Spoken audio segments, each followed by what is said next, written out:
Said she's being called a white supremacist by people who don't like her latest ad, which is for American Eagle. She's advertising jeans, and yet the lunatics on the left think she's advertising white supremacy.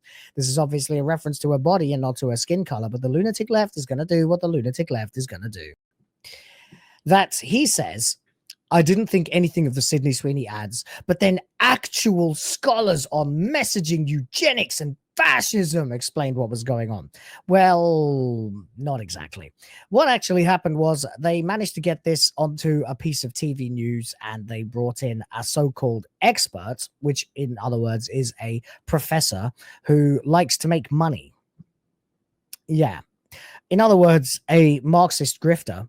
And she, that's right, she explained, because it's always women, by the way. You'll never find a man complaining about Sydney Sweeney except for this cuck, of course. And then I understood and became pretty mortified. Because, hey, sometimes it's good to listen to experts. Yes, that got us a very long way in 2020, didn't it? Listening to these so-called experts. So Clay Travis here from Outkick is responding. Apparently, every time I click on it. And total. And I would just say this. How did ESPN allow this to happen?